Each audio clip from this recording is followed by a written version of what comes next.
Alright, welcome back to Fast Gadgets. Today we have Linux in the news for the week of Monday, October 31st. Happy Halloween. So I wanted to go through some really interesting news. I don't know if you've been paying attention lately, but first on the list, many people have actually been disappointed by the MacBook Pro 2016, and this particular disappointment has actually pushed some Apple users to putting Ubuntu Linux on non-Mac systems. So in my case, of course, I do have an Apple Mac system. I actually have quite a few of them actually that I bought used. I did buy a new Apple Mac 2015, which I really enjoy. But my primary go-to system is actually a Lenovo Yoga 2 Pro i7, and looks very familiar to this one. And I'm actually running, of course, Fedora 25 beta, which we're looking at right now. So it isn't really any surprise. I'm not really sure how much traction we are getting towards Linux, but basically what they are saying is the laptop and desktop seller of Ubuntu systems, known as System 76, has seen a huge jump in traffic after the release of the new MacBook.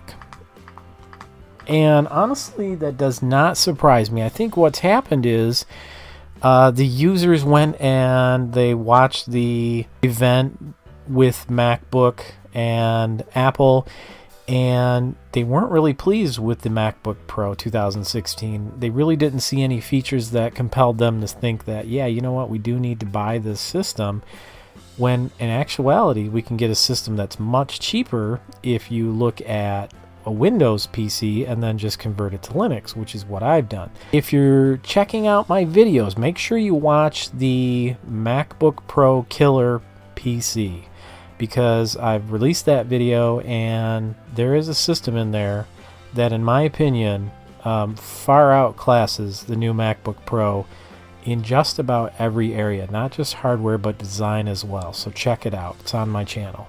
In the news, so we've got a bit of an issue. They're actually EOLing end of life for Linux kernel 4.7.10. I think it's been out just a few months. I really can't remember when it actually was released. But 4.7 is now considered end of life, and they are expecting you to now be using the more recent stable branch 4.8.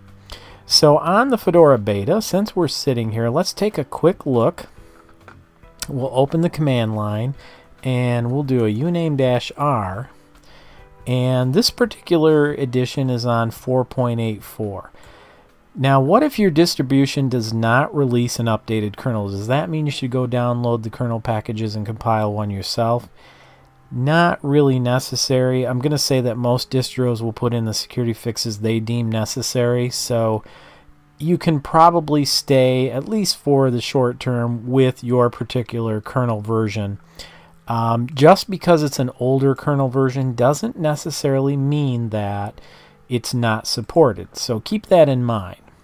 It depends on what the distro has done. But it was really interesting that this kernel version is already end of life. Incredible. Things are marching really fast. And additionally, 4.9 release candidate 3 has been released, so it remains to be seen how long kernel 4.8 is going to last.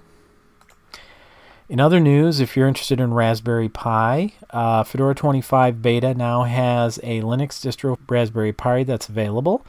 So if you're interested in downloading that particular package, you can get it, and it's freely available. Of course, the easiest way is to go to Fedora Project, but we do have some URLs in this article that came from Beta News in case you want to download it. All right, in other news,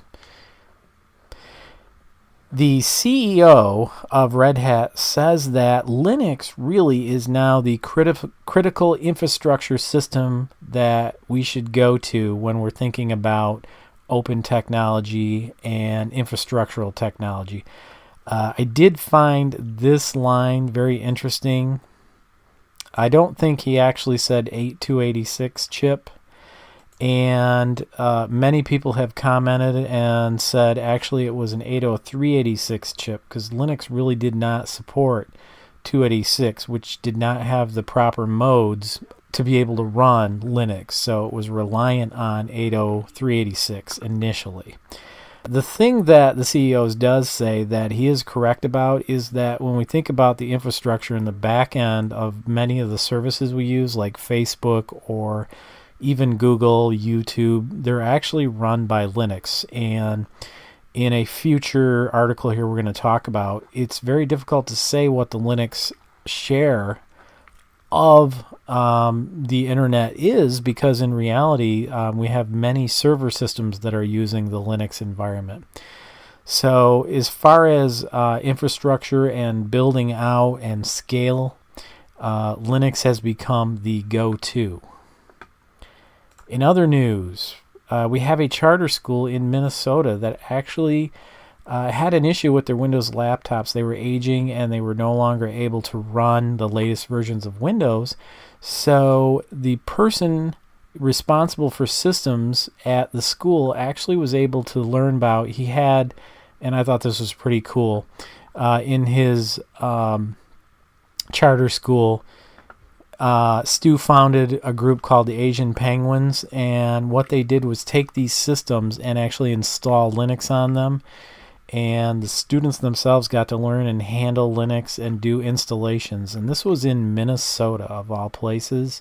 So very forward thinking. I think everybody should have a little bit of a skill with Linux and learn it early, because it's going to be here and it's here to stay. Case in point, the market share is above 2% for the third month in a row for Linux.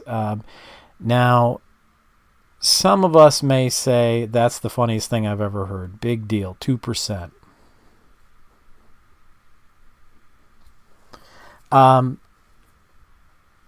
Yes, 2% isn't very much, but when you look at the change, we've been in Linux land 1% for the longest time, but we are now actually seeing a 2% market share over the last 3 months. So there has been an increase. Now, personally, I don't believe this has much to do with the MacBook Pro 2016. I think it's just a trend that's probably changing over time. The desktop is still something that's not really difficult to learn, but can be a challenge for somebody that is only experienced with Windows. Of course, I always say, why not try it? Because if you don't try it, you never know, right? You may find it's actually very easy.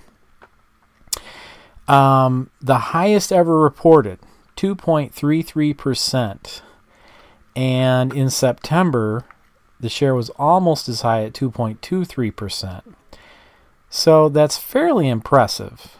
But as they say here in this particular article, we really will never know what the Linux market share is. It's very difficult to track. Linux is much better at privacy and hiding what type of browser is being used and what information is being provided. There are many different distributions, but I think we do have a fairly decent idea. So I think it's fairly close. The author does say, the stats are irrelevant. This person uses Linux because it's better. And I could see that point. I always say that each operating system has its strengths and weaknesses, and really that's why I use all three. I find that I use Windows for education, and it is a requirement in some of the courses that I'm teaching. And of course there's Windows Server, Windows Workstation, aka Windows 10. But I also like Mac OS, and I like Linux as well. My go-to and my absolute favorite is Linux, because I can make all the changes that I want. I feel really in control, and I'm able to customize and do everything I want. So I'm very excited with this system and running Linux. And to me, it does everything I want it to do. And interestingly enough, KDE is now 20 years old. It was actually born in October 14th, 1996.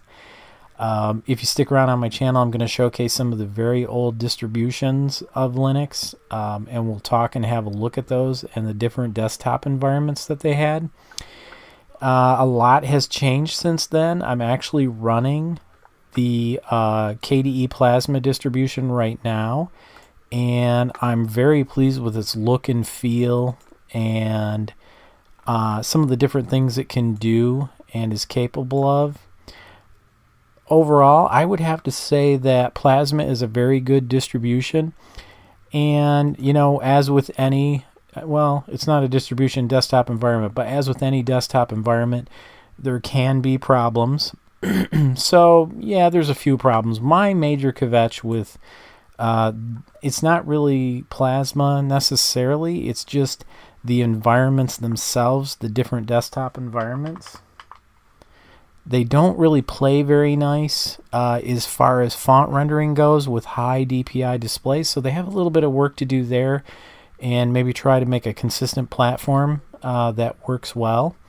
Otherwise, I really do enjoy KDE. If I want a Windows-like feel and setup, it's usually the one that I go with, and it does pretty much what I need it to do, and that's why I stick with KDE, and it is extremely stable and very reliable. I've heard from other people that they have problems with KDE, and when they run applications they have issues with it.